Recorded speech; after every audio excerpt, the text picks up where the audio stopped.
Graduation കഴിഞ്ഞാൽ ഒരു ജോലി, അതാണോ നിങ്ങളുടെ next step? Accounting, banking, digital marketing മേഖലകളിൽ ഒരു നല്ല ജോലി നേടാം ഫിൻബ്രൂവിനൊപ്പം. നീ കണ്ണാടി നോക്കാറുണ്ടോ? എനിക്കൊരു ക്യൂട്ട് ഫേസ് ആണ് ആക്ച്വലി.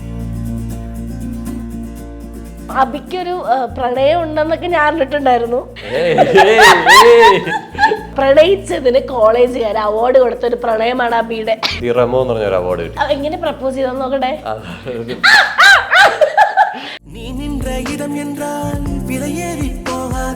ടഫായിട്ട് ഞാൻ പറഞ്ഞു, എനിക്ക് നിന്നെ ഇഷ്ടമെന്ന് പറഞ്ഞു. അപ്പടി കത്ത് നിന്നെ മിസ് ചെയ്തു കേട്ടോ. എന്താ അതിന് സ്നേഹം ഉണ്ടടാ. ഇപ്പം എന്താ പറയുക, വീട്ടുകാർ വന്ന സമയത്ത് ഏറ്റവും കൂടുതൽ വൈറലായിട്ടുള്ള ഒരു കോണ്ടന്റ് ആയിരുന്നു ജാസ്മിൻ ഇരിക്കുന്നു, സിജോ ഇരിക്കുന്നു, നീ ഇരിക്കുന്നു, പിന്നെ റിഷാലും ഇരിക്കുന്നു. അപ്പോൾ ജാസ്മിൻ പറയുന്നുണ്ട്, അതായത് ഞാൻ പെട്ടെന്ന് അത് വിചാരിച്ച് വീട്ടുകാരാന്ന് അറിയായിരുന്നു. അപ്പോൾ സിജോ പറയുന്നുണ്ട്, എൻ്റെ അമ്മയാന്ന് വിചാരിച്ചെന്ന് പറഞ്ഞിട്ട് രണ്ടുപേരും കണ്ടിട്ട് പിന്നെ അബി ഒന്നും മിണ്ടാണ്ട് അവിടെ ഇരിക്കണ ഒരു അഭിനയാണ് കാണിക്കുന്നത്. കണ്ടായിരുന്നോ? നീ ചുമ്മാ ഇങ്ങനെ ഇരുന്ന് ഇവര് പറയണത് ഇങ്ങനെ കേട്ടോണ്ടിരിക്കുന്നത്. അപ്പൊ ആ സമയത്ത് ഓരോരുത്തർ വീട്ടുകാർ വന്നു തുടങ്ങുമ്പോൾ അബിയുടെ ഫീൽ എന്തായിരുന്നു? എനിക്കെന്ന് വെച്ചാൽ ഇപ്പം എല്ലാവരും അമ്മമാരാണ് വന്നുകൊണ്ടിരിക്കുന്നത്. അപ്പൊ ഞാൻ എന്റെ വീട്ടിൽ നിന്ന് ഇപ്പൊ ആരാ വരാൻ പോകുന്നത് എനിക്ക് ഒരു ഐഡിയ ഇല്ല. ചിലപ്പോൾ അച്ഛനും അനിയത്തി ആയിരിക്കും. അപ്പൊ സായിയോടൊക്കെ ഞാൻ പറയുന്നുണ്ട്, ചിലപ്പോൾ വരുവാണെങ്കിൽ തന്നെ അച്ഛനും അനിയത്തി വരാൻ ചാൻസ് ഉള്ളൂ. അപ്പോൾ എല്ലാവരും അമ്മമാരുന്നു, അവർ അമ്മമാരുടെ കഥ പറയുമ്പോൾ എനിക്ക് പറയാൻ ഇല്ലാത്തതുകൊണ്ട് ഞാനൊന്നും മിണ്ടിയില്ല. നമുക്കിപ്പോൾ എന്തോ അവിടെ നിന്ന് പറയാനല്ല, കഥയൊന്നും ഇല്ലല്ലോ പറയാൻ. ഇപ്പം എല്ലാവർക്കും അബിക്ക് കംഫർട്ടബിൾ ആണെങ്കിൽ മാത്രം പറയാം. ലൈക്ക് എന്താ ശരിക്കും അമ്മ ഒരു എന്താ കെമിസ്റ്റ് ആയിരുന്നു അല്ലേ? കെമിസ്റ്റ് ആയിരുന്നു, അമ്മയുടെ ജോലി അതായിരുന്നു. അപ്പൊ എങ്ങനെയാ അമ്മയ്ക്ക് ക്യാൻസർ വന്ന് എങ്ങനെയുണ്ടായിരുന്നു? അമ്മയ്ക്ക് എന്തോ അറിഞ്ഞപ്പോൾ തേർഡ് സ്റ്റേജ് ആയിരുന്നു. തേർഡ് സ്റ്റേജ് ആയപ്പം വീട്ടുകാര് എപ്പോഴും ചുമക്ക് വെച്ചിട്ട് വാഷ് ബേസിൽ പോയി ഛർദ്ദിക്കുകയൊക്കെ ചെയ്യും. അപ്പൊ അങ്ങനെ ചെയ്യുമ്പോഴത്തേക്ക് എനിക്ക് ഓർമ്മയുണ്ട്, ഞാൻ ചെറുപ്പം എന്നെ പഠിപ്പിക്കുമ്പോഴേക്ക് ഇരുന്ന് എപ്പോഴും ചുമച്ചിട്ട് പോയി ഛർദ്ദിക്കാൻ. കെമിസ്റ്റ് കഴിഞ്ഞ് അതും കഴിഞ്ഞ് കുറെ കാലം കഴിഞ്ഞു. അത് കഴിഞ്ഞ് അമ്മ അത് റിസൈൻ ചെയ്ത് കല്യാണമൊക്കെ കഴിഞ്ഞ് പിന്നെ ഞാൻ അച്ഛനും അമ്മയും കൂടെ ബിസിനസ് ഒക്കെ ആയിരുന്നു. അങ്ങനെയാണ് ഞങ്ങൾ കോയമ്പത്തൂരായിരുന്ന സമയത്താണ്. അപ്പം ഇത് പെട്ടെന്നൊരു ദിവസം ഡെവലപ്പ് ആവുന്നില്ല, വർഷങ്ങൾ എടുക്കുന്നതായിരിക്കും. അങ്ങനെ ആയിരിക്കാം, എനിക്കറിയില്ല. അപ്പം അങ്ങനെ എടുത്തിട്ട് എനിക്ക് ഓർമ്മയുണ്ട്, എന്നെ പഠിപ്പിക്കുമ്പോൾ ഇങ്ങനെ ചുമയ്ക്കും. അപ്പോൾ പോയിട്ട് തുപ്പുക, ഛർദ്ദിക്കുമല്ല തുപ്പുക ബ്ലഡ് ഇങ്ങനെ തുപ്പുന്നൊക്കെ ഞാൻ കാണാറുണ്ട്. അപ്പം അതൊക്കെ ചെയ്യാറുണ്ട്. അപ്പം അങ്ങനെ കണ്ട് എനിക്ക് നാട്ടിൽ വന്നപ്പോഴേ കണ്ട ഇവരെല്ലാം കൂടി ഇവിടുത്തെ എറണാകുളത്ത് ഒരു ഹോസ്പിറ്റലിൽ ഒന്ന് ചെക്ക് ചെയ്തപ്പോഴാണ് ഇങ്ങനെ ക്യാൻസർ തേർഡ് സ്റ്റേജ് ആയെന്ന് പറഞ്ഞു. തേർഡ് സ്റ്റേജ് ആയി കഴിഞ്ഞാൽ പിന്നെ ഒന്നും ചെയ്യാൻ പറ്റത്തില്ല. പക്ഷെ എന്തായാലും ചികിത്സിച്ചു. അച്ഛൻ്റെ മിക്കവാറുള്ള സാമ്പത്തികം മൊത്തം അതിനകത്ത് തീർന്നു. പക്ഷെ അത് ചികിത്സിച്ച് മൊത്തം, പക്ഷെ ലാസ്റ്റ് എനിക്കൊന്ന് 9 മാസത്തോളം ചികിത്സിച്ചെന്ന എൻ്റെ ഒരു ഓർമ്മ. അങ്ങനെ അമ്മ മരിച്ചുപോയി 9th സ്റ്റാൻഡേർഡ്. ഞാൻ 4th സ്റ്റാൻഡേർഡിന്റെ പകുതിയായപ്പോൾ. അപ്പൊ അതില് ഇപ്പം അബി എന്തൊക്കെ അതിൽ പറഞ്ഞാലും ഒരുപാട് മാസ് ഡയലോഗുകൾ അടിക്കുന്ന ഒരാൾ അബിയാന്ന് ഞാൻ പറയും. ഇപ്പം ഇത്രയും കാര്യത്തിൽ പറയുകയാണെങ്കിൽ അബി ഇത് എക്സ്പ്രസ് ചെയ്യാത്തതിന്റെ വേറൊരു റീസൺ എനിക്ക് തോന്നിയിട്ടുള്ളത്, ഈ അബിക്ക് അങ്ങനെ ഒരു സെന്റിമെന്റ്സ് ആൾക്കാരുടെ അടുത്തുനിന്ന് വേണ്ട എന്നുള്ളത് ഭയങ്കരമായിട്ട് എനിക്ക് താല്പര്യമില്ല. ഇല്ല. പക്ഷെ ഇപ്പൊ ആ സെന്റിമെന്റ്സ് കുറെ പേര് കാണിക്കുന്നുണ്ട്. അപ്പൊ എനിക്ക് ഭയങ്കര നമുക്ക് മടിയാ, ഭയങ്കര ഒരു എന്താ ഇപ്പൊ ഒരാൾ സെന്റിമെന്റ്സ് കാണിക്കുന്ന നമുക്ക് ചിലപ്പോൾ മുഖം കൊടുക്കാൻ വരെ മടിയാവും. നമുക്ക് മുഖം കൊടുക്കാൻ മടിയാവും, നമുക്ക് സംസാരിക്കാൻ ഭയങ്കര മടിയാവും. ഞാൻ എത്ര ചീത്ത പറഞ്ഞിട്ടുണ്ടെന്നറിയോ? ഞാൻ അന്ന് വീട്ടിൽ പോണ എല്ലാവരുടെയും വീഡിയോ കാണിച്ചിട്ട് ഒറ്റ ഫ്രെയിമിൽ മാത്രമാണ് ഇവന്റെ ലെറ്ററിന്റെ ഇത് കാണിച്ചേ. അപ്പൊ തന്നെ നിനക്ക് വിഷമായില്ലേ? ഞാൻ മനുഷ്യനില്ലേ? നീ മനുഷ്യനല്ല പോണെന്ന്. എന്നിട്ട് വിഷമായിട്ട് അവിടെ കയറിയിട്ട് ഇവ ഇങ്ങനെ ഇരിക്കുക. അപ്പൊ ഞാൻ പറഞ്ഞ അബി നിനക്ക് കരയണമെങ്കിൽ നീ ബാത്റൂമിലെല്ലാം പോയി കരേ. ഓഹോ, ഒരു കാര്യം ചെയ്യൂല അവൻ. എന്നിട്ട് എനിക്ക് എന്നെ ഇട്ട് ട്രോള് അവിടെ കിടന്ന്. ഞാൻ എന്ത് ചെയ്യല്ലേ, എനിക്ക് തോന്നണ്ടേ, കരയാൻ തോന്നിയാൽ എന്നിട്ട് ഞാൻ തല്ലുപിടി ഇവനായിട്ട് വേണമെങ്കിൽ എന്തെങ്കിലും ചെയ്തോന്ന് പറഞ്ഞു. അപ്പോഴും മൈൻഡ് ചെയ്തില്ല. നീ ഉറങ്ങിയിട്ടില്ല അബി, നീ ഉറങ്ങിയില്ല. എന്നിട്ട് അതിനെ വിളിച്ചോണ്ട് വന്നാ. അപ്പൊ പിന്നെ എല്ലാരും കൂട്ടത്തിൽ വന്ന് സംസാരിച്ചു. അപ്പൊ എന്താണ് അബിയുടെ ആ ഡയലോഗ്? ശത്രുത കാണിച്ചാലും കാണിക്കരുത്. ഇതൊക്കെ ആരെങ്കിലും പഠിപ്പിച്ചെന്ന് വിട്ടാണോ നിന്നെ? എനിക്ക് ഓക്കെ. അപ്പം ഞാൻ ആ ഹൗസിനകത്ത് കയറിയിട്ട് ഇവരുടെ ഋഷിയുടെ അടുത്തും അബിയുടെ അടുത്തും പറഞ്ഞ മെയിൻ കാര്യങ്ങളാണ്. ഒന്ന്, നിങ്ങൾക്ക് പുറത്തിറങ്ങുമ്പം നിങ്ങളെ ഇഷ്ടപ്പെടുന്ന ഒരുപാട് പേരും നിങ്ങളുടെ ഫാമിലി ഫ്രണ്ട്സ് എല്ലാം കൂടെ ഉണ്ടാവുന്നത്. അപ്പം അബി ഒരു 72 days അവിടെ നിന്നിട്ട് പുറത്തേക്ക് ഇറങ്ങുമ്പോൾ അബിക്ക് കുറെ ഹാങ് ഓവർ ഉണ്ടായിരിക്കും. എന്താ ഇപ്പം മെയിനായിട്ട് അബിയുടെ ഒരു സിറ്റുവേഷൻ പറയാൻ പറഞ്ഞാൽ എന്തായിരിക്കും? ഞാൻ ഇവിടുന്ന് പോകുമ്പം എന്നെ ആർക്കും അറിയത്തില്ല. ഞാൻ ഇപ്പോൾ 2 സിനിമയിൽ അഭിനയിച്ചു എന്ന് പറഞ്ഞാലും പരസ്യത്തിൽ അഭിനയിച്ചു എന്ന് പറഞ്ഞാലും എന്നെ ആർക്കും അറിയത്തില്ല. അപ്പം ആകെ അന്ന് ഉണ്ടായിരുന്ന ഇൻസ്റ്റാഗ്രാമിൽ 13,000 ഫോളോവേഴ്സ്. അത് എങ്ങനെയൊക്കെയോ ആൾക്കാർ കൂടിയത് തന്നെ. അപ്പം അങ്ങനെ എന്നെ ആർക്കും അറിയില്ല. പക്ഷേ ഇവിടെ തിരിച്ചിറങ്ങിയപ്പം ഭയങ്കര ഒരു ഇതുണ്ട്. എൻ്റെ അനിയത്തി സ്പെഷ്യലി പറഞ്ഞു, എൻ്റെ അനിയത്തി ആദ്യം ബിഗ് ബോസിൽ പോകുന്നതിന് സപ്പോർട്ട് അല്ലായിരുന്നു, അവൾ ഭയങ്കര എതിരായിരുന്നു. അവൾ എതിരായിരുന്നു. അവൾ പറഞ്ഞു പോയി കഴിഞ്ഞാൽ ആൾക്കാർ നെഗറ്റീവ് ആവും, നെഗറ്റീവ് ആയി പിന്നെ ചീത്ത വിളി, നിങ്ങൾ അഭിഷേകന് ചീത്ത വിളിക്കുന്നതാകുമ്പോൾ എനിക്ക് ഇഷ്ടപ്പെടത്തില്ല എന്നൊക്കെ അവൾ പറഞ്ഞു. അപ്പം ഞാൻ പറഞ്ഞു, നീ സമ്മതിച്ചാലും ഇല്ലല്ലോ ഞാൻ പോകും. അനിയത്തിനൊന്ന് വീഡിയോ കോൾ ചെയ്യാൻ പറ്റുമോ? അവിടെ എന്താണ്ട് കാണിച്ചോണ്ടിരിക്കുന്നത്. ഞാൻ ഇതൊരു വീഡിയോ കോൾ ചെയ്തിട്ടേ ഇല്ല. വീഡിയോ കോൾ ചെയ്തിട്ടേ ഇല്ല. ഇത്രയും കാലം അനിയത്തിന് നീ വീഡിയോ കോൾ പോലും ചെയ്തു. വീഡിയോ കോൾ കാണണമെങ്കിൽ പോയി കണ്ടാ പോലെ. ഇത് നിന്റെ ടാസ്ക് ആണ്. നീ ചുമ്മാ അവൾ എടുക്കാൻ പോലും പോകുന്നില്ല. അവള് വിചാരിക്കും ഞാൻ ഫോൺ കൈ തട്ടി പോയതാ വിചാരിക്കും, അല്ല അത് വിചാരിക്കാൻ പോകുന്നില്ല. അബി വെയിറ്റ് ഇത് നിന്റെ ടാസ്ക് ആണ്. നീ അനി വിളിച്ചിട്ട് എവിടെ അഞ്ജന കട്ടീരം പറഞ്ഞ ആദ്യം കേൾക്കുവോ? എന്താ നീ അനിയത്തിന് വിളിക്കാം അഞ്ജന വയ്യ. ചെല്ലപ്പേരൊന്നുമില്ലേ കുട്ടിക്ക്? ഒന്നുമില്ല. നിന്നെ അബീന്ന് വിളിക്കണേ. ഈ ചെല്ലപ്പേരൊക്കെ വെച്ചിങ്ങനെ ഫേക്ക് ആകുന്നത് എന്നെ കിട്ടത്തില്ല. പിന്നെ അത് നീ നിന്റെ അനിയത്തെ എന്ത് ചെല്ലപ്പേര് കുഞ്ഞൂന്ന് വിളിക്കും. എടാ അത് വിളിക്കാൻ എളുപ്പത്തിനാണ് നമ്മള് ഇതാക്കണം. അഞ്ജനാന്ന് വിളിക്കണ. അഞ്ചു മോളെ എടി അഞ്ജനെ. അത് ശരി. എടി അഞ്ജനെ നീ എവിടെ? ഞാൻ വിളിക്കും. എനിക്ക് പെട്ടെന്ന് നിന്നെ വിളിക്കാൻ തോന്നി മോളെ. സുഖാണോ? അനിയത്തിനല്ലേ വിളിക്കാൻ പറയണേ. ഒന്ന് വിളിച്ച അതിന്റെ ടാസ്ക് ആണ് കേട്ടാ. അതെ വീഡിയോ കോൾ ഒന്നേടി മിസ് ചെയ്യണമെന്ന് അങ്ങനെ ടാസ്ക് ആണ് ഇത്. നീ എത്രത്തോളം വലിയ ആക്ടറാന്ന് നോക്കട്ടെ ഞാൻ. പറ്റില്ല വിളിക്ക്. എന്തൊക്കെയോട്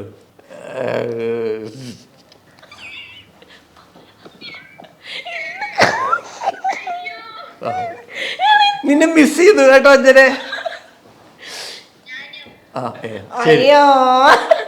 മിസ് ചെയ്തു കേട്ടോ. ഇങ്ങടന്നെ എന്ത് ചേട്ടനാണ് നിനക്ക് കിട്ടിയിരിക്കുന്നത്? എന്ത് ചേട്ടനാണിത്? അല്ലെ ഒരു മൈൻഡും ഇല്ല, ഒരു സ്നേഹവും ഇല്ല. അവള് നിന്റെ ഫാനാ, നിന്നെ എപ്പോഴും കാണാൻ പറഞ്ഞു. ഞാൻ ഇതുവരെ കൊണ്ടുവരാൻ ഞാൻ എത്ര വട്ടം പറഞ്ഞറിയാം വീട്ടിക്ക് വായൊന്ന്. ബിഗ് ബോസിൽ പോവാൻ വേണ്ടിയിട്ട് അഞ്ജനയ്ക്ക് താല്പര്യം ഉണ്ടായിരുന്നില്ല. അതായിരുന്നു മെയിൻ റീസൺ അവൻ വരായിരുന്നു.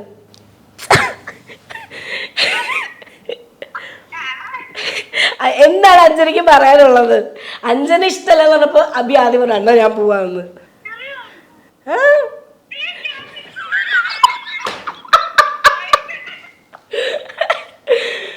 പറ ചേട്ടൻ ബിഗ് ബോസിന് പോയതിനെ പറ്റി 2 വാക്ക് പറഞ്ഞു. ഞാനിപ്പോ കട്ട് ചെയ്യാം. പറഞ്ഞോ.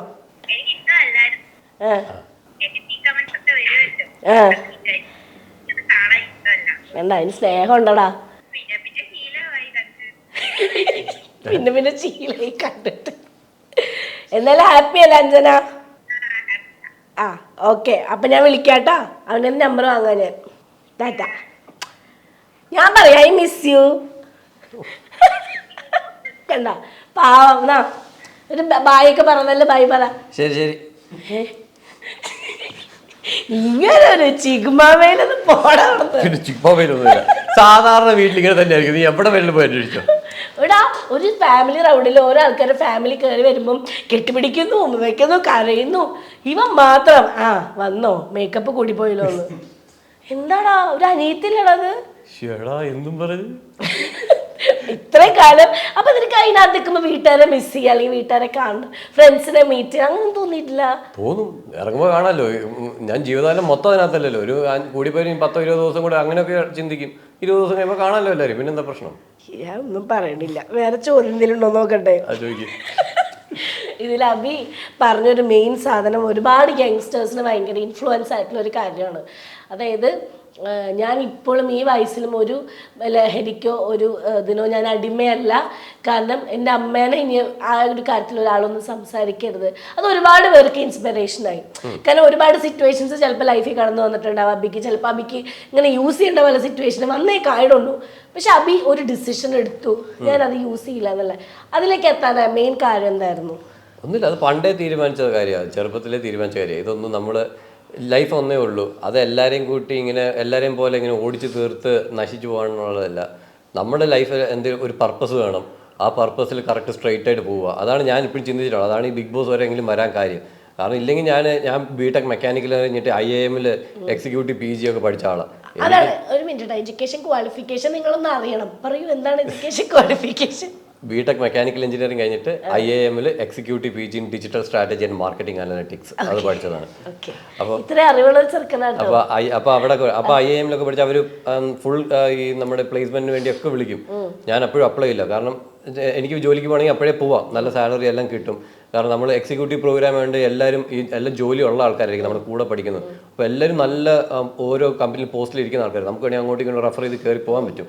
പക്ഷെ അപ്പോഴും ഞാൻ അതല്ല ചൂസ് ചെയ്തത്. ഞാൻ ചൂസ് ചെയ്തത് എനിക്ക് എൻ്റെ ഡ്രീം ഇതാണ് എന്ന് പറഞ്ഞിട്ട് ഇങ്ങനെ നമ്മൾ ഫോക്കസ്ഡ് ആയിട്ട് പൊയ്ക്കൊണ്ടിരിക്കുക. ആ ഫോക്കസ്ഡ് ആയിട്ട് പൊയ്ക്കൊണ്ടിരിക്കുമ്പോൾ ഒരു ഡിസ്ട്രാക്ഷനും വേണ്ട. അതിപ്പോൾ എന്താണേലും വെള്ളവടിയാണേലും സിഗരറ്റ് വലിയാണേലും ഒന്നും അങ്ങനത്തെ ഒരു ഡിസ്ട്രാക്ഷനും കാര്യങ്ങളും വേണ്ട. ഫോക്കസ്ഡ് ആയിട്ട് പോവാം എന്നുള്ളതാണ് ഞാൻ എപ്പോഴും ചിന്തിച്ചിരുന്നത്. ഫിറ്റ്നസ് നോക്കുന്ന ഒരാളാണ്. ഫിറ്റ്നസ് നോക്കും. എനിക്ക് ഫിറ്റ്നസ് ഭയങ്കര ഇഷ്ടമാണ്. അങ്ങനെ മസിൽ ബിൽഡിംഗ് അല്ല, എനിക്ക് ഭയങ്കര ഇഷ്ടമാണ്. എൻ്റെ സ്ട്രെസ് റിലീവ് ചെയ്യാൻ പറ്റുക. നമുക്ക് ലൈഫിൽ ഒരേ പ്രശ്നങ്ങൾ കാണും. ഈ സിനിമയുടെ പുറകെ നടക്കുമ്പോൾ ഒരേ പ്രശ്നങ്ങൾ. അപ്പോൾ ഞാൻ എൻ്റെ സ്ട്രെസ് റിലീവ് ചെയ്യുന്നത് ഞാൻ ഇങ്ങനെ രാവിലെയും വൈകുന്നേരവും ജിമ്മിൽ പോകും. രാവിലെയും ജിമ്മിൽ പോകും, വൈകുന്നേരവും ജിമ്മിൽ പോകും. അപ്പോൾ ആൾക്കാർ ചോദിക്കും നിനക്ക് വട്ടാണോ, മസിൽ ബിൽഡ് ആവില്ല. എനിക്ക് മസിൽ ബിൽഡിങ്ങിനല്ല, ഞാൻ ജസ്റ്റ് ഫിറ്റ്നസ്, എനിക്ക് മൈൻഡ് ഒന്ന് റിലാക്സ് ആവാനൊക്കെ ആയിട്ട് ഞാൻ ജിമ്മിൽ പോയി വർക്കൗട്ട് ഒക്കെ ചെയ്യും. ഇല്ല, തിരിച്ചു വന്നിട്ട് ഇതുവരെ ഒന്നും പോയില്ല. ഇനി സ്വിമ്മിങ്ങിനൊക്കെ പോയതാണ് പഠിക്കണം. അങ്ങനെയാണ് സ്ട്രെസ് കളയാൻ. അപ്പം ഞാൻ ആ ഹൗസിനകത്ത് ഉണ്ടായിരുന്നപ്പോൾ അഭി പറഞ്ഞൊരു കാര്യമാണ്, എൻ്റെ വീട്ടിലെല്ലാവരും ഭയങ്കര എഡ്യൂക്കേറ്റഡ് ആണ്.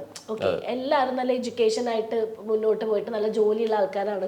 അഭി മാത്രമാണ് ഒരു ആർട്ടിസ്റ്റ് അല്ലെങ്കിൽ ഇങ്ങനത്തെ ഒരു ഫിലിമിലേക്ക് കിടക്കണം എന്ന് പറഞ്ഞത്. പക്ഷെ അവിടെയും അഭി ഫാമിലീനെ ആദ്യം അഭി ഒന്ന് ഓക്കെ ആക്കിയിട്ടാണ് അഭിയുടെ കാര്യം നോക്കിയത്. ആ ഒരു സ്ട്രഗിൾ എങ്ങനെയായിരുന്നു? എനിക്ക് സിനിമാ സ്വപ്നം ചെറുപ്പം മുതലേ ഉണ്ട്. അപ്പോൾ ഞാൻ ആദ്യം മോഡലിംഗ് എന്നൊക്കെ പറഞ്ഞിട്ടാണ്, മോഡലിംഗ് കഴിഞ്ഞിട്ട് സിനിമയെ വരാം അങ്ങനെയൊക്കെ ചിന്തിച്ചു. പക്ഷേ ഈ കേരളത്തിൽ മോഡലിംഗ് എനിക്ക് തോന്നുന്നില്ല അത്ര ഒരു സക്സസ്ഫുൾ ആയിട്ടുള്ള സംഭവമാണ്. അതിനൊക്കെ ബാംഗ്ലൂരോ മുംബൈയിലൊക്കെ പോകേണ്ടി വരും. ഇവിടെ മോഡൽ എന്നൊക്കെ പറഞ്ഞാൽ വലിയ, എനിക്ക് തോന്നുന്നു ചുമ്മാ കടയുടെ മുന്നിൽ റാമ്പ് ഇട്ടിട്ട് നടക്കുക, ഇതൊക്കെ ഇവിടുത്തെ മോഡലിംഗ്. അതിലൊന്നും എനിക്ക് താല്പര്യമില്ലായിരുന്നു. എങ്ങനത്തെ മോഡലിംഗ് താല്പര്യം? എനിക്ക് നമ്മളിപ്പോ നല്ല ബ്രാൻഡഡ് ഷൂട്ട്സ് ഒക്കെ വരുന്നില്ലേ, അപ്പൊ അതിനകത്ത് നോക്കിയപ്പോ 6 അടി പൊക്കം വേണം. എനിക്ക് 5'9" ഞാൻ നിന്ന്. ഇങ്ങനെയൊക്കെ ഓരോരുത്തർ വന്നൊരു പ്രിഫറൻസ് പറയുമ്പോൾ നമുക്ക് എന്ത് ചെയ്യാൻ പറ്റും. പിന്നെ എന്നാലും നടക്കുന്നുണ്ട്, കുറെ ഷോസ് ഒക്കെ നടക്കുന്നുണ്ട്, ചെറിയ ചെറിയ ഷോസ് ഒക്കെ നടക്കുന്നുണ്ട്. പക്ഷെ അതിലും ഇവിടെ ഉടായ്പ ഷോസ് ഒക്കെ ഇഷ്ടം പോലെ നടക്കുന്നുണ്ട്. ഓരോ കടയുടെ മുന്നിൽ റാമ്പൊക്കെ ഇട്ടിട്ട് ഫോട്ടോ എടുക്കുമ്പോൾ ഏതാണ്ട് ഇന്റർനാഷണൽ പരിപാടിയെന്ന് തോന്നും. പക്ഷെ ശരിക്കും പറഞ്ഞാൽ ഏതെങ്കിലും ഒരു കടയുടെ മുന്നിലായിരിക്കും അത് ഇട്ടിരിക്കുന്നത്. ആ തുണിക്കടയുടെ പരസ്യമായിരിക്കും അതൊക്കെ. അപ്പൊ അങ്ങനെയൊക്കെയാണ് ഇവിടെ നടക്കാറുണ്ടായിരുന്നത്. അപ്പൊ അതിലൊന്നും എനിക്ക് താല്പര്യമില്ല. പിന്നെ അതിൽ നിന്ന് മാറി ഞാൻ ഇതെല്ലാം മാറിയിട്ട് മറൈൻ എഞ്ചിനീയർ ആകാം എന്നുള്ള രീതിയിൽ എനിക്ക് അത് എന്റെ അടുത്ത ഡ്രീം അതായിരുന്നു. സിനിമ ഇല്ലെങ്കിൽ ബാക്കപ്പ് പ്ലാൻ ഉണ്ടായിരുന്നു. നമ്മളെപ്പോഴും ബാക്കപ്പ് പ്ലാൻ ഉണ്ടാവണം, അല്ലേ ഒരെണ്ണം മാത്രം എന്തെങ്കിലും അടിതെറ്റിയാൽ നമുക്ക് പിടിച്ച് നിൽക്കണം. അപ്പൊ അതിനാണ് ഞാൻ ബിടെക് മെക്കാനിക്കൽ എഞ്ചിനീയറിംഗ് എടുത്തത്. മെക്കാനിക്കൽ എഞ്ചിനീയറിംഗ് കഴിഞ്ഞിട്ട് 1 year GME എന്ന് പറഞ്ഞ കോഴ്സ് ഉണ്ട്, ഗ്രാജുവേറ്റ് ഇൻ മറൈൻ എഞ്ചിനീയറിംഗ്. ഇവിടെ കൊച്ചിൻ ഷിപ്പ് യാർഡിലൊക്കെ ഉണ്ട്. അപ്പൊ അങ്ങനത്തെ എന്തെങ്കിലും കോഴ്സ് എടുത്താൽ മറൈൻ എഞ്ചിനീയറായിട്ട് ആവാം എന്നുള്ള രീതിയിൽ അതെടുത്തു. പക്ഷെ അപ്പോഴും സിനിമാ സ്വപ്നം ഇങ്ങനെ കിടപ്പുണ്ട്. അപ്പം വന്നപ്പോഴത്തേക്ക് വീട്ടുകാർ മറൈൻ എഞ്ചിനീയറിംഗിന് പോകാൻ സമ്മതിക്കില്ല. ഇവർ ഈ ഷിപ്പിന്റെ കുറെ യൂട്യൂബിലെ വീഡിയോ കണ്ടിട്ട് പേടിച്ചിരിക്കുക. ഇതോടെ കടൽ ഇങ്ങനെ ഇളകുന്നു അങ്ങനെ ഇളകുന്നു. ഞാൻ കടൽ ഇളകുന്നതായിട്ട് ഞാൻ അതിനല്ലേ ഷിപ്പിൽ പോകുന്നത്, സമ്മതിക്കത്തില്ല. അപ്പോഴത്തേക്കും എനിക്കൊന്ന് ഫസ്റ്റ് ഇയർ കഴിഞ്ഞപ്പോഴത്തേക്ക് അത് തീരുമാനമായി. എനിക്ക് മനസ്സിലായി ഇതൊന്നും പോകുന്നില്ല. പിന്നെയും എൻ്റെ മൈൻഡിൽ ഇത് തന്നെ പിന്നെയും. അപ്പോൾ നമ്മൾ അത് പോയി കഴിഞ്ഞപ്പോൾ പിന്നെയും ഇത് തന്നെ തിരിച്ച് കയറി. തിരിച്ച് കഴിഞ്ഞ് ബിടെക് കഴിഞ്ഞ് ഞാൻ വീട്ടുകാരോട് പറഞ്ഞു എനിക്ക് 1 year സമയം വേണം എന്ന് പറഞ്ഞു. അപ്പം ഞാനൊരു 3 സപ്ലി മാറ്റി വെച്ചിരുന്നു. സപ്ലി കിട്ടിയാലേ ബാക്കി എഴുതി കിട്ടിയാലല്ലേ ഞാൻ പുറത്തോട്ട് എടുത്തുള്ളൂ. എനിക്ക് 16 സപ്ലി ഉണ്ടായിരുന്നു. ഞാൻ അവസാനം വരുന്നതിന് മുമ്പ് 13 എഴുതിയെടുത്തു. എഴുതിയെടുത്ത് ഞാൻ 3 മാറ്റി വെച്ചിരുന്നു. അപ്പൊ അങ്ങനെ ഉണ്ടെങ്കിലല്ലേ സർട്ടിഫിക്കറ്റ് കിട്ടും. സർട്ടിഫിക്കറ്റ് കിട്ടിയാലേ ഇവർ എന്നെ അച്ഛനൊക്കെ ഗൾഫിലൊക്കെ കയറ്റി വിടാൻ കുറെ നോക്കും. അപ്പൊ അതിന് സർട്ടിഫിക്കറ്റ് ഉണ്ടെങ്കിലല്ലേ കയറ്റി വിടത്തുള്ളൂ. അപ്പൊ അങ്ങനെ വന്നപ്പോ ഞാൻ എന്ത് ചെയ്ത് 3 അവിടെ വെച്ചിരുന്നു. എന്നിട്ട് ഞാൻ 3 സപ്ലി 3 വർഷം കൊണ്ട് എഴുതിയെടുത്ത്. 1 വർഷം 1 സബ്ജക്ട് മാത്രം എഴുതി. അങ്ങനെ ഞാൻ എഴുതി. അപ്പൊ ആ സമയം സിനിമയുടെ പുറകെ നടന്ന് യൂട്ടിലൈസ് ചെയ്തു. അപ്പം അങ്ങനെ കുറച്ച് ചെറിയ ചെറിയ വർക്കൊക്കെ ചെയ്തു, പരസ്യങ്ങളും സോഷ്യൽ മീഡിയ ചാനൽ അങ്ങനെ വർക്ക് ചെയ്ത് ഏകദേശം എനിക്ക് ഓക്കെ ആവും തോന്നിയപ്പോൾ ഞാൻ ലാസ്റ്റ് പരീക്ഷയും കൂടെ എഴുതിയെടുത്തു. കാരണം അതും കൂടെ കഴിഞ്ഞില്ലേ എന്നെ പുറത്താക്കും യൂണിവേഴ്സിറ്റിയിൽ. അപ്പോൾ അതുകൊണ്ട് ഞാൻ അവിടെ വെച്ച് അത് എഴുതിയെടുത്തു. അങ്ങനെ അത് ഫുൾ തീർന്നു. 3 തീർന്നു. പക്ഷെ അപ്പോഴും അപ്പോൾ വീട്ടുകാർക്ക് ഒരു ചിന്ത വരാൻ തുടങ്ങി, ഇവൻ എന്തുകൊണ്ട് പഠിക്കാത്തവനാണോ എന്ന്. എനിക്ക് 10ലും പ്ലസ് 2 നല്ല മാർക്ക് ഉണ്ടായിരുന്നു. അപ്പം ഞാൻ വെച്ച് ദൈവം എനിക്ക് തന്നെ തോന്നി ശരിക്കും എനിക്ക് പഠിക്കാനില്ലേ. അപ്പം ഞാൻ വിചാരിച്ചു എന്നാൽ പിന്നെ ഏറ്റവും നല്ല കോളേജിൽ തന്നെ PG എക്സിക്യൂട്ടീവ് PG എടുക്കുക. അങ്ങനെയാണ് ഞാൻ IIM-ൽ ഞാൻ അപ്ലൈ ചെയ്യുന്നതും എനിക്ക് കിട്ടി. ഇന്റർവ്യൂ എല്ലാം കഴിഞ്ഞ് കിട്ടി. പിന്നെ അവിടെയാണ് ഞാൻ എക്സിക്യൂട്ടീവ് PG ഇൻ ഡിജിറ്റൽ അപ്പൊ അവിടെ കിട്ടി കഴിഞ്ഞപ്പോൾ എനിക്ക് അപ്പൊ അത് കിട്ടി കഴിഞ്ഞപ്പോഴത്തേക്ക് അവിടെ നമ്മൾ ലാസ്റ്റ് ഒക്കെ ആയപ്പോഴത്തേക്ക് അവർ പ്ലേസ്മെന്റിനൊക്കെ വന്നപ്പോൾ എനിക്ക് മനസ്സിലായി അവര് എന്താ ജോലിക്ക് വിളിച്ചപ്പോൾ ഞാൻ ഇല്ല എന്ന് പറഞ്ഞു വിട്ടു. അപ്പൊ അങ്ങനെ അപ്പം എത്ര ലക്ഷം രൂപയുടെ സാലറി ഉള്ള ജോലികളാണ് അഭി തിരസ്കരിച്ചത്?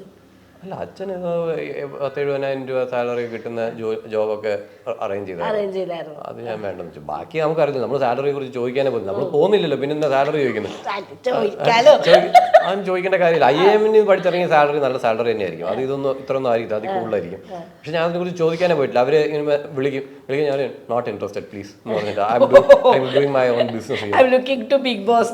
അല്ല, ഞാൻ പറഞ്ഞു I have a business, I'm looking forward to it എന്നൊക്കെ പറഞ്ഞിട്ട് ഞാൻ അതും വിട്ടു. അപ്പോൾ അങ്ങനെ അവരതങ്ങ് ഒഴിവാക്കി വിട്ടു. അപ്പം വീട്ടുകാർ പിന്നെയും ഈ സിനിമ അപ്പോഴത്തേക്ക് 10, 26, 25 വയസ്സ് കഴിഞ്ഞു. 25 വയസ്സൊക്കെ കഴിഞ്ഞ് വീട്ടുകാർ ഇനിയും കല്യാണമൊക്കെ കഴിക്കണ്ടേ, കുടുംബം നോക്കണ്ടേ, ഇങ്ങനെ നടന്നാൽ മതിയോ? അപ്പൊ അച്ഛൻ പറയും, കാരണം അച്ഛൻ എന്നോട് പറയും നിന്റെ ഈ പ്രായത്തിൽ എനിക്ക് നീയോ നിനക്ക് 1 വയസ്സാതൊക്കെ പറയും. അങ്ങനെയൊക്കെ ഡയലോഗ് അടിക്കും അച്ഛൻ. അപ്പൊ ഞാൻ പറഞ്ഞു അത് അന്നത്തെ കാലം, ഇത് ഇന്നത്തെ കാലം എന്നൊക്കെ പറഞ്ഞിട്ട് ഞാനത് ഒഴിവാക്കും. അപ്പോൾ അങ്ങനെ വീട്ടുകാർ ആദ്യമൊക്കെ സപ്പോർട്ട് ചെയ്തു. പക്ഷെ പിന്നെ എനിക്ക് അങ്ങോട്ട് മുമ്പോട്ടൊന്നും പോകാൻ പറ്റുന്നില്ലായിരുന്നു. പോകാൻ പറ്റാതിരുന്നപ്പോഴാണ് വീട്ടുകാർ പിന്നെ ഭയങ്കരമായിട്ട് എതിരായെന്ന് തുടങ്ങി. എല്ലാവരും എതിരായി. എല്ലാവരും പറഞ്ഞു ഇതിപ്പോൾ നിർത്തിയേ പറ്റൂ, നീ ഇങ്ങനെ പൊക്കോണ്ടിരുന്നാൽ ശരിയാകത്തില്ല. കാരണം ഒന്നും ചെയ്യുന്നില്ല. ഞാൻ വന്ന് ഗ്യാരേജിൽ ഇരിക്കേണ്ട കാര്യമില്ല. അത് അച്ഛനും പാർട്ട്ണറൊക്കെ ഉണ്ട്, അവരിരുന്നാൽ മതി. എനിക്ക് അവിടെ വന്ന് കുത്തിയിരിക്കേണ്ട കാര്യമില്ല, വേറെ എവിടെയെങ്കിലും പോയി ജോലി ചെയ്യാന്നേ ഉള്ളൂ. പക്ഷെ അപ്പോഴും ഞാൻ ഈ സിനിമ അപ്പോൾ ഏതെങ്കിലും വർക്ക് വരും നിന്നു ഇത് തന്നെയായിരുന്നു പരിപാടി. അപ്പോൾ അങ്ങനെ ആയപ്പോഴത്തേക്ക് വീട്ടുകാർ എതിർത്തു. അപ്പോഴാണ് എനിക്ക് ബിഗ് ബോസിൻ്റെ ഞാൻ അപ്ലൈ ചെയ്തിട്ടിരുന്നത്. അങ്ങനെ ബിഗ് ബോസിന്റെ ഏകദേശം ഞാൻ പറഞ്ഞു ബിഗ് ബോസ് കിട്ടാറായി, നോക്കാം എന്നൊക്കെ പറഞ്ഞപ്പോഴത്തേക്ക് ഉറപ്പായിട്ട് വെളിയിൽ പോയി വേറെ എവിടെ പണിക്ക് പോകേണ്ടി വന്നു. എന്ത് ചെയ്യാൻ പറ്റും? വേറെ ഇത്ര വീട്ടുകാർ ചവിട്ടി പുറത്താക്കുന്നുള്ള അവസ്ഥയായി. അങ്ങനത്തെ അവസ്ഥയായി. അച്ഛനൊക്കെ ഭയങ്കര പ്രശ്നമായി തുടങ്ങി, എല്ലാവരും പ്രശ്നമായി തുടങ്ങി, ഫാമിലി എല്ലാവരും എതിർത്ത് തുടങ്ങി. അപ്പോൾ ഞാൻ ഭാഗ്യത്തിന് എനിക്ക് ബിഗ് ബോസ് കിട്ടി. ഇത് കിട്ടിയില്ല എനിക്കറിയത്തില്ല എന്ത് പരുവാകും. ഞാൻ ഇത്ര നാൾ കഷ്ടപ്പെട്ടതെല്ലാം വെറുതെ ആയിപ്പോയത്. അപ്പം ബിഗ് ബോസ് കിട്ടി വന്നു. ഇപ്പം എല്ലാവരും അപ്പോഴും കയറാൻ നേരത്തൊക്കെ എല്ലാവരും ഭയങ്കര സപ്പോർട്ട് ചെയ്തു. ഇപ്പോൾ ഇറങ്ങിയപ്പോഴും എല്ലാവരും ഭയങ്കര സപ്പോർട്ടാണ്, കുഴപ്പമില്ല. ഒരു എന്താ പറയാ, പൊതുവെ അബി മറ്റേ എക്സ്പ്രസ് ചെയ്യാത്ത മറ്റേ ടഫ് ഗായ് എന്ന് അബി തന്നെ വിളിക്കുന്നത് എനിക്ക് തോന്നിയിട്ടില്ല കേട്ടോ, ടഫ് ഗായ് അങ്ങനെ. അപ്പോൾ എന്താ പറയാ, പ്രപ്പോസ് ചെയ്യാൻ വേണ്ടിയിട്ട് ഓരോ കുട്ടികൾ അപ്രോച്ച് ചെയ്യാൻ പേടിക്കുന്നു. കാരണം ആ ചേട്ടൻ എന്തെങ്കിലും മുഖത്തടിച്ച പോലെ പറഞ്ഞാലോ എന്നൊക്കെ ഞാൻ അറിയുന്നുണ്ട്. എന്നെയും വിളിക്കുന്നുണ്ട് ഒരുപാട് പേര്. ഇതിവിടെ ബിഹാൻവുഡ്സ് ഓഫീസിലേക്ക് വന്നു. അപ്പോൾ നിനക്ക് എന്താ പറയാനുള്ള? അപ്പൊ ആ ടഫ് ഗായ് ലുക്ക് മനഃപൂർവ്വം വെക്കുന്നതാണോ വേറെ ആരും അപ്രോച്ച് ചെയ്യാതിരിക്കാൻ വേണ്ടിയിട്ട്? എന്റെ അടുത്ത് ആൾക്കാർ അപ്രോച്ച് ചെയ്യുന്നുണ്ട്, ഒരു പ്രശ്നമില്ല. അപ്പൊ ടഫ് ഗായ് ലുക്ക് നീ മനഃപൂർവ്വം പിടിക്കുന്നതാണോ എന്ന്? എനിക്ക് ആ ലുക്ക് ഉള്ളതാണ്, ആ ലുക്ക് എനിക്ക് ഉള്ളതാണ്. നീ കണ്ണാടി നോക്കാറുണ്ടോ? എനിക്കൊരു ക്യൂട്ട് ഫേസ് ആണ് ആക്ച്വലി, അല്ലാണ്ട് മറ്റേ ടഫ് ഒന്നുമല്ല, മനസ്സിലാവണ്ട. പിന്നെ ആദ്യം വന്നപ്പോ ഉണ്ടായിരുന്നു കുറച്ച് ആ ജിം ബോഡി, ഇപ്പൊ അതും ഇല്ല, ഒന്നുമില്ല. ഓക്കെ, അപ്പം അബിക്കൊരു പ്രണയം ഉണ്ടെന്നൊക്കെ ഞാൻ അറിഞ്ഞിട്ടുണ്ടായിരുന്നു. ഉണ്ടായിരുന്നു ആ കോളേജിൽ. എന്താ മുഖം നോക്കേ. ഒരു എത്ര വർഷമായിരുന്നത്? 5 വർഷത്തോളം. 5 വർഷത്തെ ഒരു ബ്യൂട്ടിഫുൾ പ്രണയം ഉണ്ടായിരുന്നു അബിക്ക്. എങ്ങനെ ഉണ്ടായിരുന്നത്? നല്ലതായിരുന്നു, അത്ര നല്ലതായിരുന്നു. ലാസ്റ്റ് തമ്മിൽ പറഞ്ഞു നിർത്തി. ഇവർക്ക് അവാർഡൊക്കെ കൊടുത്ത് കോളേജ്. എനിക്ക് അവാർഡ് കിട്ടിയിട്ടുണ്ട്. പ്രണയിച്ചതിന് കോളേജുകാർ അവാർഡ് കൊടുത്ത ഒരു പ്രണയമാണ് അബിയുടെ. അതാണ് ദി റെമോ എന്ന് പറഞ്ഞ ഒരു അവാർഡ് കിട്ടിയിട്ടുണ്ട്. ദി റെമോ എന്ന് പറഞ്ഞ നിനക്ക് അവാർഡ് കിട്ടിയില്ലേ? എങ്ങനെയാ? അപ്പൊ അത്രയും ബ്യൂട്ടിഫുൾ ആയിട്ടുള്ള റിലേഷൻഷിപ്പ് ആയിരുന്നു. അതായിരുന്നു. അത് പറ, തുടക്കൊക്കെ അത് വേണ്ട, കഴിഞ്ഞ കാലം. അവസാനം പറയണ്ട, അവസാനം ട്രാജഡിയാണ് നമുക്കറിയാം. തുടക്കം കോളേജിൽ അറിയപ്പെടുന്ന പ്രേമം തന്നെയായിരുന്നു. എങ്ങനെ നീ പ്രപ്പോസ് ചെയ്ത? നീയാണോ ആ കുട്ടിയാണോ? ഞാൻ 4 വർഷം ആ കോളേജിലെ സ്പോർട്സ് ക്ലബ് സെക്രട്ടറി ആയിരുന്നു. അപ്പം നമുക്ക് നമ്മുടേതായ പവറുണ്ട്. എനിക്ക് ക്ലാസ്സിൽ മിക്കവാറും ഞാൻ കയറാറുണ്ട്. അപ്പൊ ഞാൻ അങ്ങനെ ഇരുന്നപ്പോ അർജുൻ റെഡ്ഡിയാണെന്ന് നിന്റെ മനസ്സിൽ വിചാരം? ഒരിക്കലും അല്ല കേട്ടാ. ഓക്കെ, പറഞ്ഞോ. അല്ല, അപ്പം ഞാൻ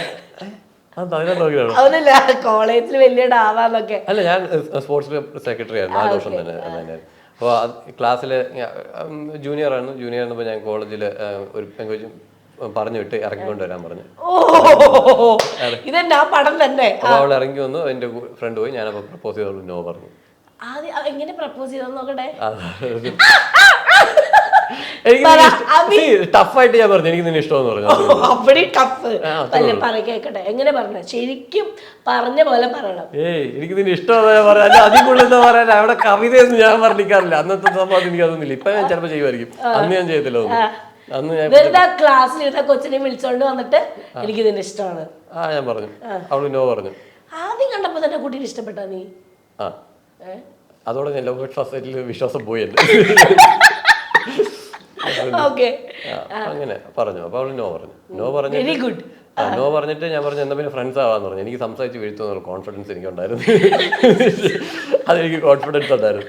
അപ്പോൾ അവൾ പറഞ്ഞു ശരി ഫ്രണ്ട്സ് ആവുന്നു. അങ്ങനെ നമ്പർ മേടിച്ച് ചാറ്റ് ചെയ്തു 1 മാസത്തിൽ. ഓക്കെ. എന്നിട്ട് അല്ല അപ്പൊ ഈ ആൾക്കാരെ എങ്ങനെയാ നിങ്ങൾക്ക് അവാർഡ് തരുന്നത് കോളേജില്? ഞാൻ ഫുൾ ടൈം ഒരുമിച്ചായിരുന്നു. ഞങ്ങൾ എന്താ ഇന്റർവൽ ടൈം ആകുമ്പോൾ ഒരുമിച്ച് നടക്കും, ഒരുമിച്ച് പോയി ഫുഡ് കഴിക്കും. മിക്കവാറും എല്ലാം ഒരുമിച്ച് തന്നെയായിരുന്നു. ടീച്ചർമാരൊക്കെ എനിക്കൊന്നും വലിയ പ്രശ്നമൊന്നും ഉണ്ടാക്കില്ല. ബാക്കിയുള്ളവരുടെ പ്രശ്നം വീട്ടിൽ പറഞ്ഞു കൊടുക്കും. ഇതൊന്നും അങ്ങനെ പ്രശ്നം ഉണ്ടാക്കാറില്ല. എനിക്കറിയത്തില്ല. അപ്പോൾ അങ്ങനെയൊക്കെ വന്നു. എല്ലാവർക്കും ഇഷ്ടം. എല്ലാവരും നോക്കിയപ്പം എനിക്കൊന്ന് പോകാൻ നേരത്ത് ഒരാൾ വന്ന് 2-3 പേര് വന്ന് പറഞ്ഞാൽ ഇതുപോലെ കോളേജ് ക്യാമ്പസ് പ്രണയമായിരുന്നു ഞങ്ങൾ ആഗ്രഹിച്ചെന്നൊക്കെ ഇങ്ങനെ പറഞ്ഞിട്ടുണ്ട്. അപ്പോൾ എനിക്ക് അവാർഡും തന്നിട്ടുണ്ട്. ശരിക്കും അവാർഡ് കിട്ടിയിട്ടുണ്ടോ? ദി റെമോ എന്ന് പറഞ്ഞ അവാർഡ് എൻ്റെ ഇതിന് എന്തോ കോൺവെക്കേഷൻ ഡേക്ക് തന്നിട്ടുണ്ട്. അപ്പം അബിയുടെ ലവ് സ്റ്റോറി നമ്മൾ കേട്ടു. അബിയുടെ കല്യാണം ഈ അടുത്ത് തന്നെ ഉണ്ടാവും നമ്മൾ അറിഞ്ഞു. ഇല്ല കല്യാണം ഈ അടുത്തുണ്ടാവില്ലേ? ഒരിക്കലും ഉണ്ടാവില്ല. ഒരിക്കലും എപ്പോഴേലും ഉണ്ടാവും. പക്ഷെ ഇപ്പൊ ഒന്നുമില്ല. ഒരു 5 വർഷത്തിനുള്ളിൽ അതെനിക്ക് ഉറപ്പ് പറയാൻ പറ്റത്തില്ല. അതെന്ത് 5 വർഷത്തിനുള്ളിൽ ഉണ്ടാവും? എനിക്കറിയില്ല. നല്ല കുട്ടി വരട്ടെ എന്ന് ഞാൻ ആഗ്രഹിക്കുന്നു, പ്രാർത്ഥിക്കുന്നു. ഓക്കെ, ഇനി ഇതിന്റെ ലാസ്റ്റ് ഒരു സെഗ്മെന്റിലേക്ക് നമ്മൾ വന്നിരിക്കുകയാണ്. അബി ഞാൻ പറഞ്ഞല്ലോ ഒരുപാട് യങ് ജനറേഷനെയും അതുപോലെ അമ്മമാരെ ഒരുപാട് പേര് ഇൻഫ്ലുവൻസ് ചെയ്തിട്ടുണ്ട് അബി നല്ല രീതിക്ക്. അപ്പൊ അബി ഈ ഒരു ഇന്റർവ്യൂ വൈൻഡപ്പ് ചെയ്യുമ്പോൾ അബിയുടെ ലൈഫിൽ അബി പറയാൻ ഉദ്ദേശിക്കുന്ന എന്തെങ്കിലും ഒരു കാര്യം ഒരു കോട്ടായിട്ട് ഒരു കൊട്ടേഷനായിട്ട് എഴുതാം. ഓക്കെ, അപ്പൊ ഞാൻ ബോർഡ് എടുത്തു തരാം. എന്ത് വലിയ കാര്യത്തിൽ എഴുതുന്നുണ്ട്. ഇതിൻ്റെ ഇടയിൽ ഈ പടത്തിൻ്റെ സ്ക്രിപ്റ്റ് ഒന്നും എഴുതണ്ട കേട്ടോ. എന്തൊക്കെയോ സ്ക്രിപ്റ്റൊക്കെ ഓണായിട്ടുണ്ട് പയ്യൻ്റെ. എന്നിട്ട് നിൻ്റെ സിഗ്നേച്ചർ. കാരണം ഞങ്ങൾക്കത് ബാങ്കിൽ കൊടുക്കാണ്. എന്തായാലും അവിടുത്തെ പേയ്മെൻറ്റ് കിട്ടിയിട്ടുണ്ടെന്ന് പറഞ്ഞു. ഏത് പേയ്മെന്റ്? എൻ്റെ ഒന്നും കിട്ടിയിട്ടില്ല. സമയം എടുക്കും. കുറേ ഉണ്ടല്ലോ. പുതിയ ഫോൺ എവിടെ? S23. പുതിയ മറ്റേ മൈജിയുടെ ഫോണൊക്കെ കിട്ടിയിട്ടുണ്ട്. എന്താടാ കഴിഞ്ഞില്ലേ? കഴിഞ്ഞു. ഓ ഇത്ര നല്ലതായിട്ട് തിരികെ keep failing until you win. Okay, Abhi അതാണ് അഭിഷേക് എസിന് പറയാനുള്ളത്. Keep failing until you win. തോറ്റുകൊണ്ടിരിക്കും ജയിക്കുന്നവരെ. മറ്റേ ഫെയിൽ അഗൈൻ ഫെയിൽ ബെറ്റർ എന്ന് പറയുന്നത്. തോൽവി എന്ന് നമ്മൾ വിഷമിക്കേണ്ട കാര്യമൊന്നുമില്ല. തോൽവി സക്സസ് ഒരു വില ഉണ്ടാണെങ്കിൽ തോറ്റിട്ടുണ്ടാവണം. അതെ, എന്നാലും അതിനൊരു ആ സാധനം ഉണ്ടാവുള്ളൂ, ഫീൽ ഉണ്ടാവുള്ളൂ, അതിന്റെ വില എന്താണെന്ന് അറിയുള്ളൂ. ഓക്കെ, അബി ഏട്ടൻ അത് അവിടെ വെച്ചോ സ്റ്റാൻഡില്. ഇത് ഞാൻ മായ്ക്കാണ്ട് വെക്കും. ഇനി അടുത്തത് ഞാൻ അബിയുടെ ഒരു പടത്തിന്റെ പ്രമോഷന് വേണ്ടി വരുമ്പോ ഇത് കാണിക്കാം. ഞാൻ ഉണ്ടാവും, ഇവിടെ ഉണ്ടാവോ? ഈ ഫീൽഡിൽ ഉണ്ടാവോ? ഞാൻ ഉണ്ടാവും കേട്ടോ പോണത്. ഓക്കെ, നിന്നെയൊക്കെ വെറുപ്പിക്കണ്ട്. Okay, I'm so happy Abhi. എനിക്ക് ബിഗ് ബോസിനകത്ത് പോയിട്ട് എനിക്ക് വളരെ പ്യുവറായിട്ട് കിട്ടിയ കുറച്ച് റിലേഷൻഷിപ്പ് ഉണ്ട്. അതിപ്പോഴും നമുക്ക് മെയിൻറ്റെയിൻ ചെയ്യാൻ തോന്നും. അതിലൊരാളാണ് അബി. ബിക്കോസ് എൻ്റെ ഫസ്റ്റ് എവർ ഒരു ഫ്രണ്ട് എന്ന് പറയുന്നത് അതിനകത്ത് അബി ആയിരുന്നു. So I M so happy. Top 5 വന്നു. അതുപോലെ തന്നെ 3rd റണ്ണറപ്പായി.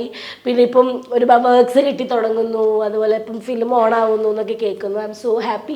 ഇതേപോലെ തന്നെ മുന്നോട്ട് പോകണം. ഞാൻ നാളെ 2 ടീഷർട്ട് വാങ്ങിത്തരും, കംപ്ലൈൻറ്റ് ചെയ്യരുത്. ഞാൻ എക്സ്പെൻസീവ് ടീഷർട്സ് ആണ് പ്രതീക്ഷിക്കുന്നത്. എല്ലാവരെയും ഞാൻ ഇവള് മേടിച്ചെന്ന ടീഷർട്ട് കാണിക്കുന്നതായിരിക്കും ഭയങ്കര ബ്രാൻഡഡ് എക്സ്പെൻസീവ് ടീഷർട്സ് ആയിരിക്കും ഇവള് കാണിക്കുന്നത്. ഒന്നുമല്ല, നമ്മൾ ഭയങ്കര നമ്മൾ അർമാണി ഒക്കെ പോകാൻ പോകുന്നത്. നന്ദി, നമസ്കാരം. ഇത് ഞാൻ ഇവിടെ കൊണ്ടുവന്ന് ബൈ. ഗ്രാജുവേഷൻ കഴിഞ്ഞാൽ ഒരു ജോലി, അതാണോ നിങ്ങളുടെ next step? Accounting, banking, digital marketing മേഖലകളിൽ ഒരു നല്ല ജോലി നേടാം ഫിൻബ്രൂവിനൊപ്പം.